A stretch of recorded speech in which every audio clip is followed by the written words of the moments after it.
Hi, welcome. This is Dr. Obed.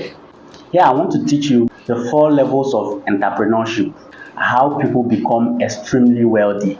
Now, it is well documented that entrepreneurship is the path to wealth. The fastest route to becoming rich is entrepreneurship, as against having a job or all the other means of trying to get rich.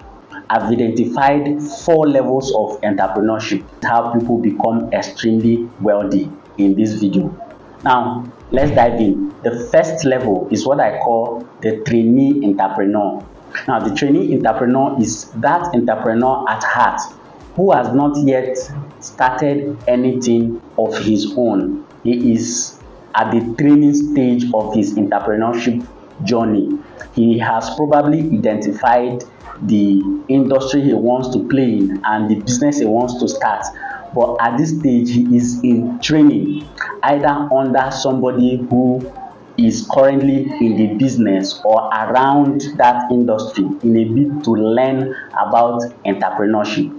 He could also be someone who is currently employed in a business that is related to what he wants to do in future, with the aim of learning the inner workings of that business or that industry. It's also possible that this person has not yet even decided to become an entrepreneur, but he is currently employed, and with time, as he gets an idea or he gets the prompting, he could eventually resign and start a business. Now, there are well documented success stories of businesses who were started by employees who initially were doing their work diligently and then got an idea, maybe a product idea, and they pitched it to their parent companies who rejected the idea.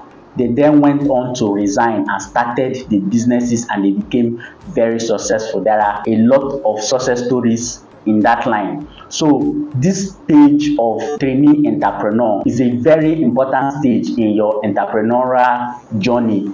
This is where you get to learn the ropes about the business. This is where you gather the skills, the information, and the necessary knowledge that you need to succeed in that industry in general and that business in particular. This is because so many businesses fail as a result of lack of skill and knowledge of how to run that business or how to navigate that industry. So this is a very vital first step of entrepreneurship, the trainee entrepreneur. The second stage is what I call the self-employed entrepreneur or the solopreneur. Now, this is the entrepreneur who has started something of his own. However, at this stage now, he is running every aspect of the business by himself without any employees. He is at this stage the person in charge of the product development, the marketing, the sales, the accounting, the PR, every aspect of the business.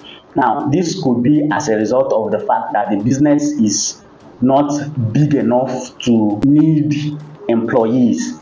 However, it could also be as a result of the entrepreneur's personal preference. There are people who just want to run their business on their own, not needing employees. So they do not want to get to the next phase that will require them to employ people. Let's take, for example, a plumber who starts his plumbing business, distributes his flyers, and if he gets clients, he goes to deliver his services. Or let's say a graphic designer or a web designer who starts his business, and when he gets clients, he renders his services and gets paid without the need of any employees. So that is the second stage of entrepreneurship, the self-employed entrepreneur. The third stage is what I call the employer entrepreneur. Now, this is the stage where the business has gotten to that the solopreneur can no longer handle every aspect on his own, and he now brings in employers to handle the business with him. Now, this is a very wide stage because the person who has one employee is an employer, and the person who has 10,000 employees is also an employer. So this employer entrepreneur stage is a very wide stage, including both small and big companies, basically depending on the size of the company and the number of employers employed in that company. If the company is still small, he probably will have to employ very few employees and manage a full company. But if it is a large company that has branches, so he may have to not only employ or train other leaders that will help him in managing the business, but also in managing the employees also.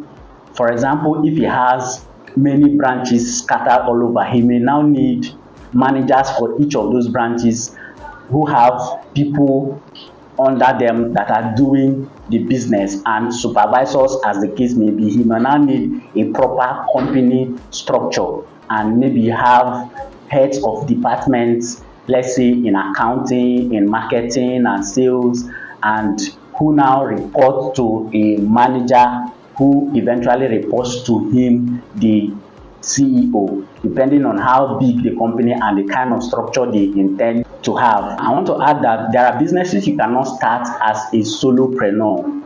That means that as the business is starting, you will need employees from the get-go, because you cannot run all aspects of the business on your own.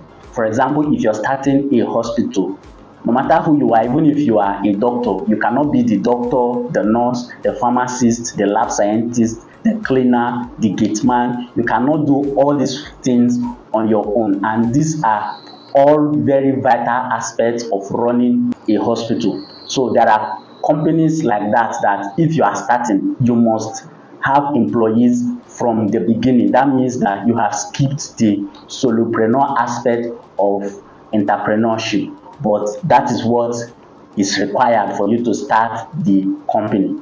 So that is it on the third stage of entrepreneurship. That's the employer entrepreneur. Now, the fourth and the final stage of entrepreneurship is what I call the investor entrepreneur. Now, this is the stage where, as the entrepreneur, he has now grown the business to the point where he can hand it over to his leaders, his managers, and they will do a perfect job on the business even without his involvement.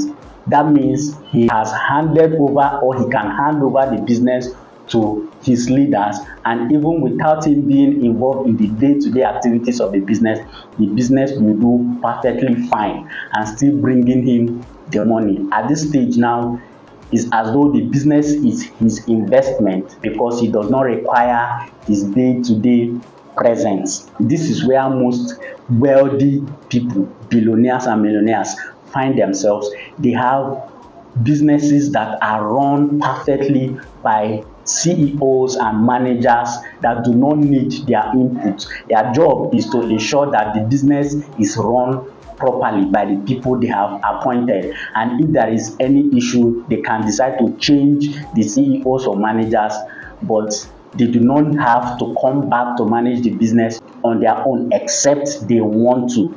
At this stage, they can now decide to start another business and grow it and hand it over to other managers also, or maybe start a pet project. For somebody like Elon Musk, he has a lot of businesses he is running at the same time. There is Tesla, there is the Boring Company, there is SpaceX, there is even X.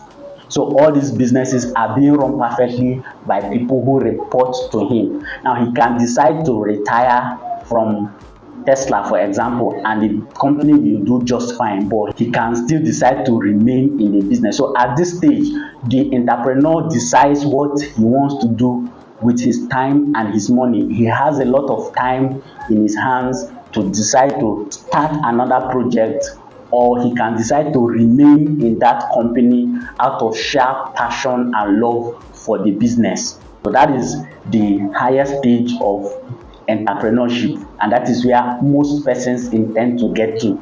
The stage where you have your companies running, doing very fine, with or without you, and they are making you a lot of money. You can decide to do whatever you want to do with your time and with your money. You can decide to travel around the world, you can decide to start another business, you can decide to invest in other businesses, you can decide to fund charities and use your money to affect society. This is the highest and the most fun part of entrepreneurship, where most persons want to get to. And if you persist in your entrepreneurship journey, you may also get to this stage. That is it on the 4 levels of entrepreneurship and how rich people become extremely wealthy. Thank you and see you in the next video.